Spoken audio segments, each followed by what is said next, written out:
我比您还要过分。我有时候会跟家长说，咳嗽是我们的救命恩人。我们也有些小妙招的啊，包括我们可以大孩子的话，比如4到5岁以上，我们可以用硬糖含服，而并不是像家长说的啊，我咳嗽时间长了，没有用一些药物把咳嗽控制住，才导致的肺炎。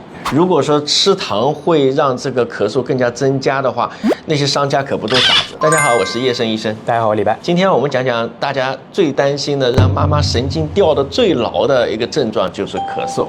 我觉得是仅次于发烧，让家长焦虑的睡不着觉的问题。对的，有些时候甚至还略超过一点发烧。对，因为很多小孩发烧的话，3、5天的事也就好了，但是有时候咳嗽真的会咳嗽很长时间，咳到第2周晚上，结果还在咳嗽，我想很多家长是要崩溃的。所以今天咱们就聊聊咳嗽那些事儿。是的。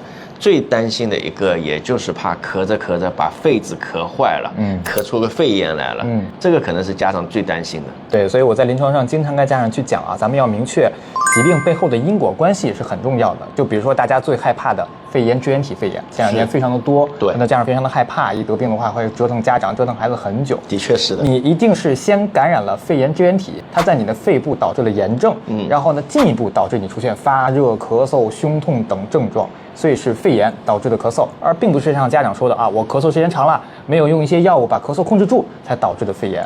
但是感染肺炎体这个过程，家长们是看不见的。发烧、咳嗽这些临床症状，家长是看见的。所以就简单的归于，你看我家孩子出现了咳嗽，我家孩子咳嗽几天之后被诊断了肺炎，简单画了等号，是咳嗽导致的肺炎。是的，他们的上级都是那个病原体，比如说李白白讲的肺炎支原体，或者是我们呼吸道合胞病毒，这个病原体引起了症状啊，发烧啊、咳嗽啊、流鼻涕啊、呼吸急促、呼吸困难啊，这个病原体引起了疾病。肺炎啊、毛细支气管炎啊这些，所以这个上级是病原体。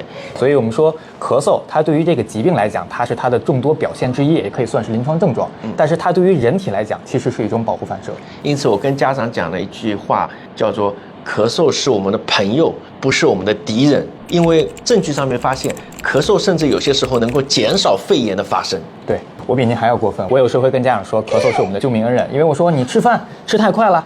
这时候你要呛着了，呛到气管里去了。这时候你自我本能是什么？是咳嗽，把它咳出来。把它咳出来。这时候其实你是一样的，我感染了肺炎，我可以通过咳嗽这个症状，把我的鼻咽部、气管里的分泌物给它咳出来，这样总比堵在气管里要强。但是有些家长说，哎呀，我希望这个朋友早点离开我们家，我还见他挺烦，所以咳嗽，很多家长就想用点药。对，所以我们说对于咳嗽的治疗，我们一般是对因治疗和对症治疗。对因治疗的话，比如说我是由肺炎支原体导致的咳嗽，那么我们用一些敏感的抗生素把肺炎支原体控制了，是你的发烧、咳嗽、呼吸增快的症状都会有改善，你不需要去刻意的去使用止咳药，对吧？你比如说还有像过敏性鼻炎引起的咳嗽，我们把鼻炎治好了，咳嗽自然就缓解了。对，哮喘引起的咳嗽，我们把哮喘治好了，咳嗽自然缓解了。是的。但是针对很多的感冒或者说支气管炎，它是由鼻病毒、呼吸道合胞病毒、副流感病毒、普通冠状病毒这些病毒它没有特效药，所以我们就说它对因治疗这一块是缺失的。那我们把目光放到了对症治疗。那这类对症治疗的话，我就要问业主一个问题了。很多家长说，我们能不能用止咳药来控制咳嗽？其实我们不常规推荐儿童使用止咳药，包括我们国内的指南也说得很清楚了，我们对儿童啊，特别小年龄的儿童，中枢性的镇咳药并不推荐，因为对小年龄的儿童啊，它的有效性都是打问号的，对，再加上它的安全性受到了很大的挑战。所以我说我们儿科医生用药永远是权衡利弊，只有利大于弊的时候我们才使用。那么止咳药对于儿童的普通呼吸道感染引起的咳嗽，它的利是不明确的，我们要打个问号的，但是它的弊端很明确，都写在药品说明书里。是的，他们想让这个朋友早点离开，用止咳药并不是很好的办法。对，所以说我们说要清楚咳嗽是咱们的朋友，清楚咳嗽的客观病程。咳嗽我跟家长讲是论周好的，不是论天的。对，可能1周、2周，甚至有3周。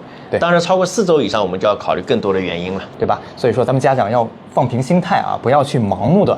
尽快的去止咳，咱们要找到咳嗽背后的原因很重要。是的，这个背后的原因就要看了，时间长短就不一样。时间短呢，我们常见的都是感染嘛，呼吸道合胞病毒、副流感病毒、偏肺病毒这些常见的病毒感染啊，也有些细菌、不典型菌都有。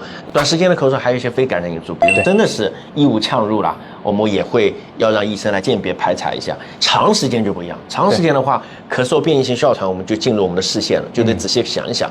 还有一些就是有没有真正的长时间的细菌感染，我们叫迁延性细菌性支气管炎。另外很特殊的一些病原体，百日咳啊这些相对少一点，最近好像不怎么流行啊。对，百日咳好一点，所以长短这个背后的原因的确要让医生指导一下，好好排查一下。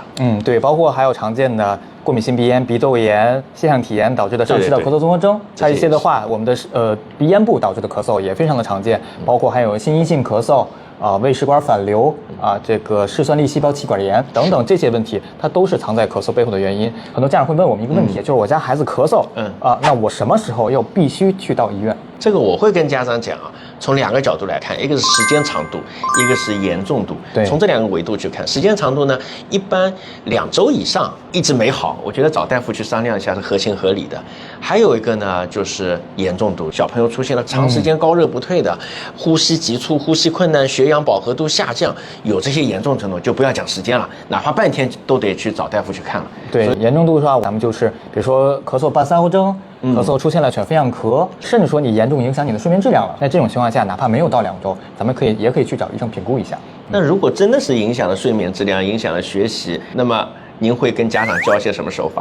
我还是说要找背后的原因，要找准原因是什么肺炎，是病毒肺炎、细菌性肺炎还是支原体肺炎？很多家长说我白天不怎么咳，但是一到晚上一躺下之后，哎呀，孩子咳嗽不行，一让他坐起来又好多了，那这种情况我们要排除是不是鼻涕倒流？除了找到原因之外，如果仅仅从护理的角度上讲，我们也有些小妙招的包括我们可以大孩子的话，比如4到5岁以上，我们可以用硬糖含服；对4到5岁以下孩子硬糖会引起窒息的风险，那么我们就用棒棒糖舔舔，这个也可以。